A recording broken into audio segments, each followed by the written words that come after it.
ज्ञान का सर्वोत्तम ग्रंथ श्रीमद् भगवद गीता, जिसकी टीकाएं भी अनेक की गई है और अनेक भाषाओं में रूपांतरित भी किया गया। वैज्ञानिक, अंतरिक्ष यात्री से लेकर विदेशी स्कूल यूनिवर्सिटी में भी गीता की लोकप्रियता बढ़ रही है।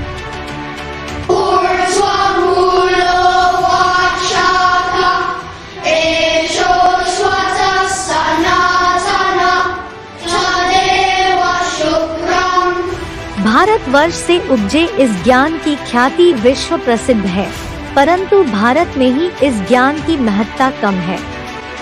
सनातन धर्म का धर्म शास्त्र होने पर भी आज धर्मवंशी ही इस ज्ञान से बहुत दूर है। गीता को सिर्फ कपड़े में बांधकर उसकी आरती उतारी जाती है।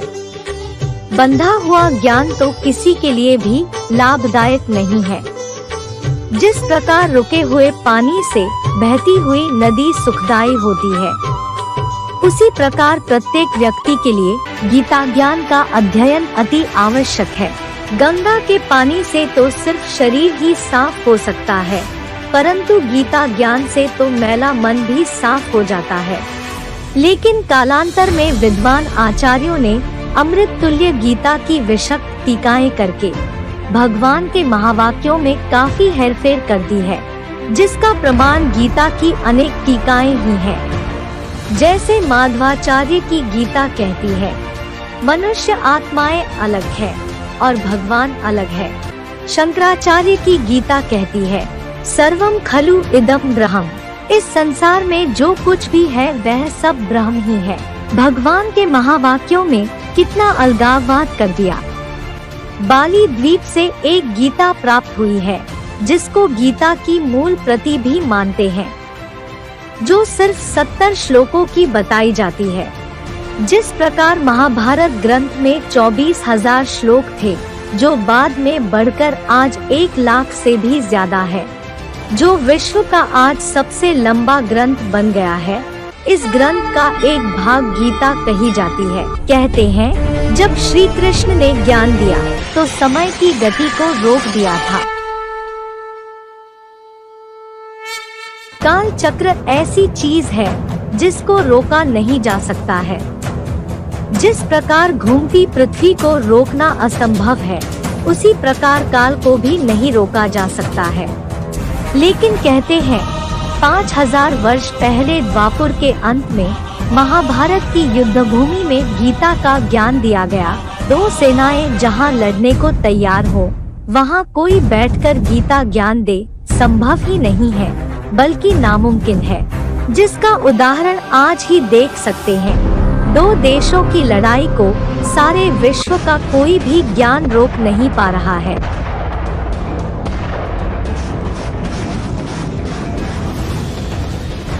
महाभारत ऐसा हिंसक युद्ध जिसका कोई ऐतिहासिक प्रमाण नहीं, जिसके किरदारों की जन्म की कोई तिथि तारीख नहीं।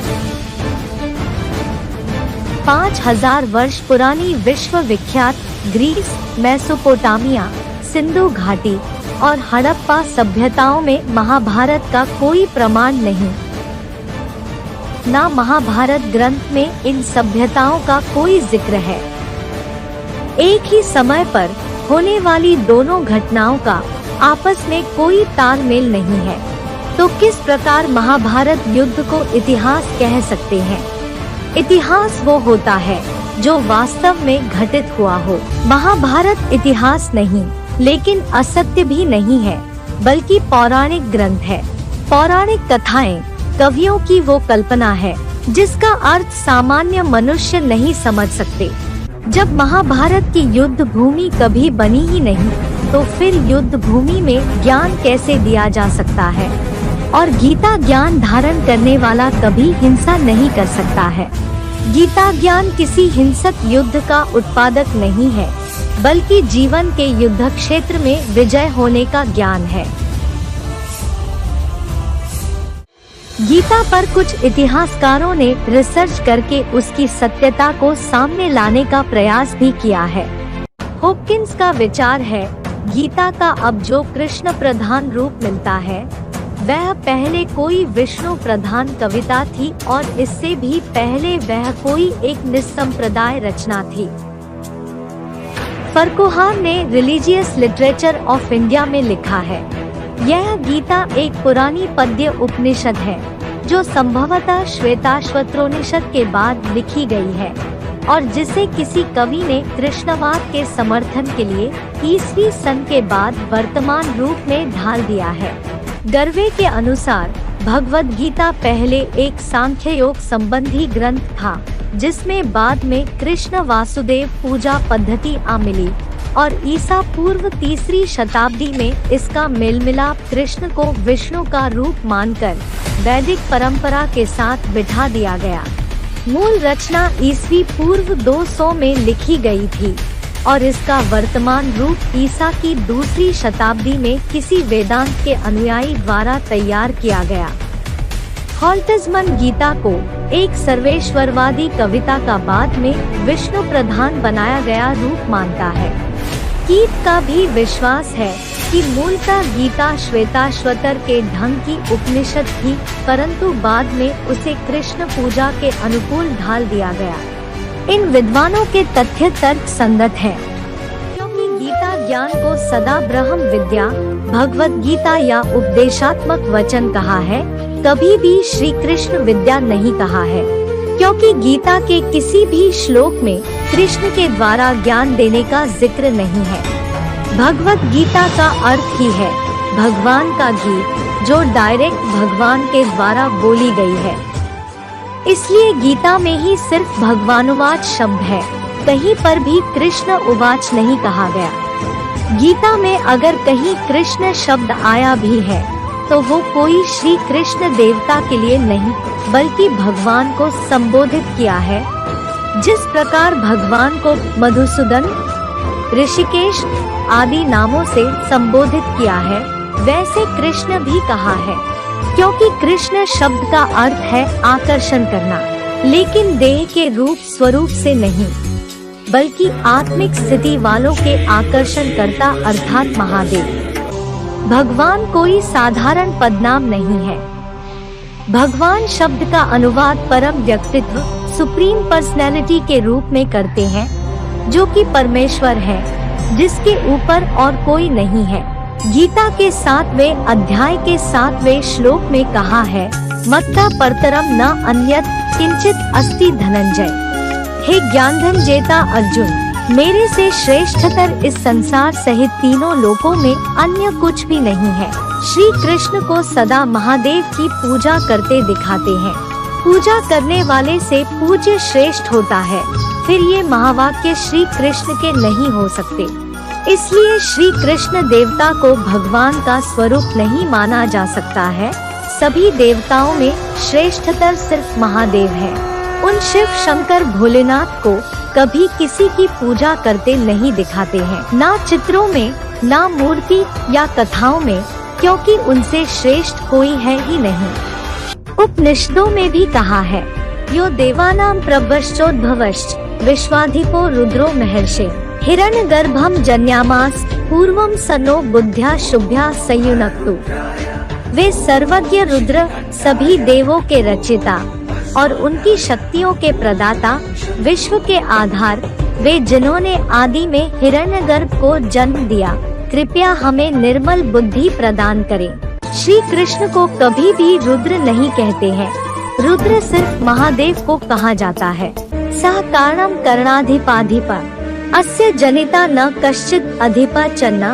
वह स्वयं ही उत्पत्ति का कारण तथा प्रकृतिगत साधनों के अधिपतियों का अधिपति है, किंतु न कोई उसका जनक उत्पत्ति करता है, न ही कोई उसका अधिपति स्वामी है।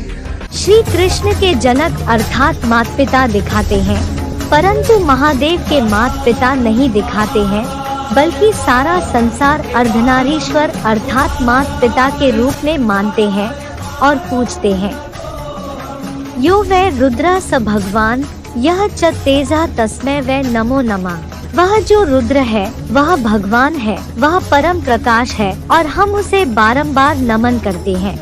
यजुर्वेद में कहा है, ओम नमो भगवते रुद्राय, जिसका अर्थ है रुद्र, जो कि भगवान ईश्वर की परम मूर्ति है, उनको नमन। वेदों और उपनिषद में भगवान शब्द सिर्फ शिव शंकर महादेव के अलावा अन्य किसी देवताओं के लिए प्रयोग नहीं किया गया है। जैसे जैसे ग्रंथों की व्याख्या होती गई, अनेक देवताओं के लिए भगवान शब्द प्रयोग करने लगे और अभी तो मनुष्यों को भी भगवान शब्द की उपाधि दे देते हैं। नॉलेज से नॉलेज देने वाला बड़ा होता है।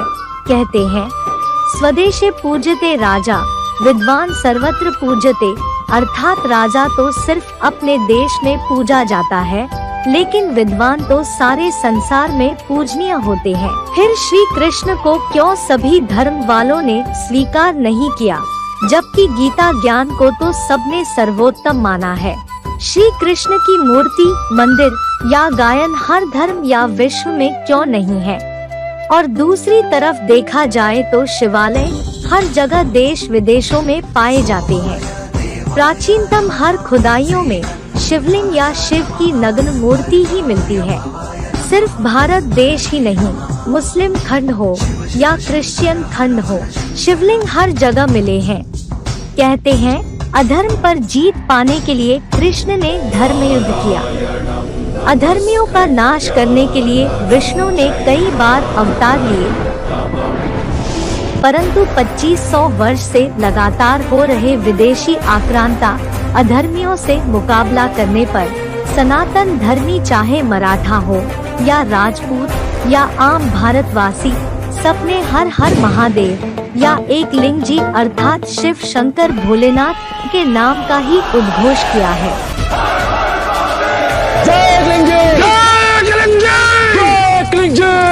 हर अधर्म पर जीत पाने के लिए भारतवासी सदा महादेव को याद करते हैं। किसी ने भी कृष्ण या विष्णु पूजा या उनका नाम का उद्घोष कभी युद्ध से पहले नहीं किया। फिर अधर्म का नाश करने का श्रेय श्री कृष्ण को कैसे दे सकते हैं? माना जाता है कथनी करनी एक होनी चाहिए, लेकिन श्री कृष्ण की कथनी करनी दोनों ही अलग दिखती है। गर्भ से जन्म लेने वाले कृष्ण स्वयं को अजन्मा कहते हैं। भगवत गीता में सदा अनासक्त होने का ज्ञान दिया है, जबकि कृष्ण का चरित्र तो सदा आसक्ति वाला दिखाते हैं। गीता में काम को महाशत्रु बताया है, ना कि दुर्योधन दुशासन को। सिर्फ एक महादेव का ही गायन है काम को भस्म करने का। कामदेव कोई मनुष्य की बात नहीं, बल्कि मन की कामनाओं की बात है। जो भस्म कर सकता है वो ही उसको मारने का ज्ञान दे सकता है। गीता में सिर्फ भगवान से प्रेम करने और अनासक्त होकर संसारी कर्म करने का ज्ञान है, जबकि कृष्ण चरित्र संसार में राग और प्रेम को उत्पन्न करता है। इस चरित्र का ही अनुसरण करने के कारण राजाएं भी अनेक रानियां रखने लगे। अगर गीता ज्ञान अनुसार महादेव के चरित्र का अनुसरण करते तो संसार में आज एक नारी सदा ब्रह्मचारी शिव पार्वती की तरह सुखदायी पवित्र प्रवृत्ति मार्ग होता। पैर पर बहेलिए का तीर लगने से मृत्यु पाने वाले कृष्ण स्वयं को अमर और शाश्वत सत्य बताते हैं।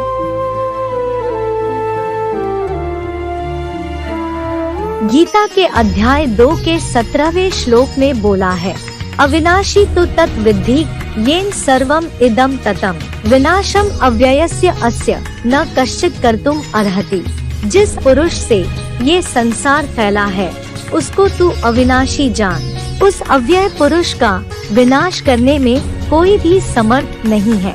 सामान्य मनुष्य की तरह मृत्यु पाने वाले श्री कृष्ण देवता फिर अविनाशी कैसे हो सकते हैं? गीता के श्लोकों के अनुसार श्री कृष्ण का चरित्र तो मेल नहीं खाता है, लेकिन सिर्फ महादेव का वर्णन गीता के श्लोकों में मिलता है।